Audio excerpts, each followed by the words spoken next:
Will Biden sign the Social Security Fairness Act? Apparently, he only's got a week left to sign for it. I just read some article that he has to sign it by January 10th. Apparently, he has 7 days or something like that when the inauguration of the new Congress to sign. So let's say January 2nd. So Sniffy Joe, you going to get it done? I mean, look, we know Sniffy Joe isn't there. We know that. But will at least someone have a robot or a body double to sign the stupid legislation? I mean, it's signed, sealed, ready to go. Trump supports it. I mean, dude, you want to get a little bit of accolades, Sniffy Joe, on your way out.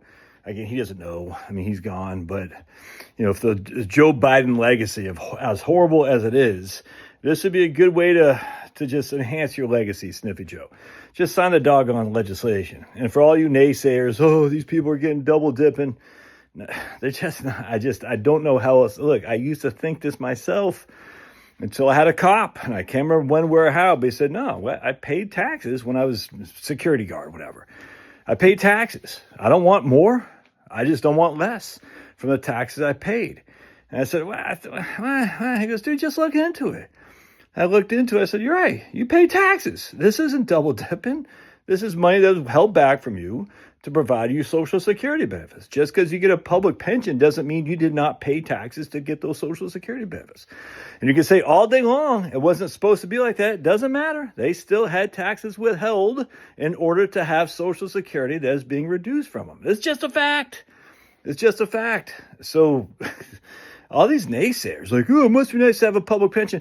We can argue all day long about the public pensions. That's fine. Look, I'm all about that. I say, hey, some of these guys are making too much money. We can argue that. I get you, 100%.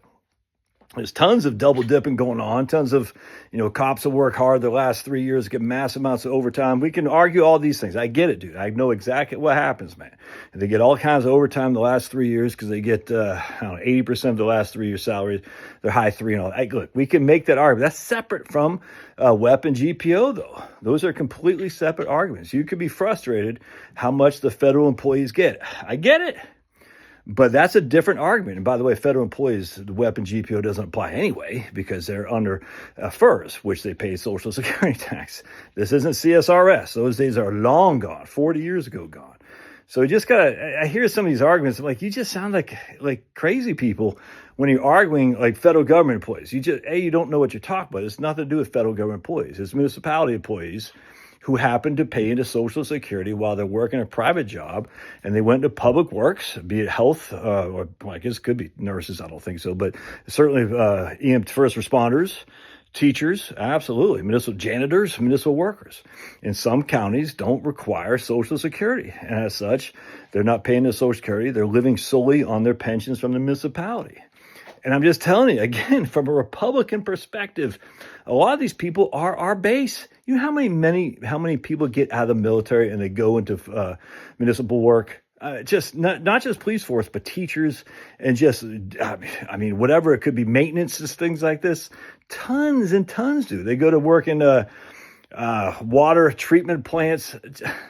Tons and tons. I just think about it, all the teachers I know in Texas whose only benefit is going to be their tiny, tiny little Texas pension, teacher pension, $2,500 a month. And I say, look, we can argue maybe they should get more on a pension. I get that, but that's a secondary issue.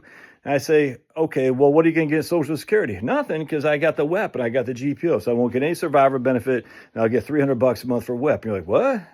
You're like, yeah. So basically they're being discriminated against for being a public servant. That's exactly what's happening here, my friends. They said, I'm going to go to public service, be a teacher, and I'm going to get a small pension, and I'm going to sacrifice my Social Security. I guarantee if they knew that on the front end, a lot of these teachers said, no, I'm not going to do that. It doesn't make any sense. So you're punishing the people who need it the most. And I don't understand. I just, again, you can argue all day long. Our police pension's too high. Our firemen's pension's too high. I get it. It's a secondary argument. Anyway, so we'll see I can't imagine Sniffy Joe doesn't sign this. I mean, my goodness, that'd be crazy. But, what happens? I have no clue. What would happen if Sniffy Joe was incapacitated? I don't know how that works. Like on January 8th, then Kamala takes over for a couple of days or something. I mean, I have no clue how that works. So, I don't want that to happen. But, I literally had no idea. I mean, because every day that goes by is another day that Biden is gone. You know what I'm saying? So yeah, we'll see what happens. We'll keep you apprised if it does pass. Again, oh, you're not right winger, Josh. You're a lib. Oh. By the way, Bernie just posted Bernie Sanders. I don't follow him, but people I do follow on X. Bernie Sanders just posted one of the best takes on the H-1B visas I've seen. I said, damn. What happened to the Democrats of yore? Why could you not just be normal people fighting for workers? What happened to you guys, dude? It's crazy to me that the Democrats just went so far off the reservation, how dare I, and became just so insane. They hate their own. It's like the Republicans. Republicans hate their own base, and the Democrats do too. The Republicans just want Wall Street guys, and Democrats just want Ivy League guys. That's it. It's like literally the Republicans are Wall Street, the Democrats are Ivy League. It's disgusting.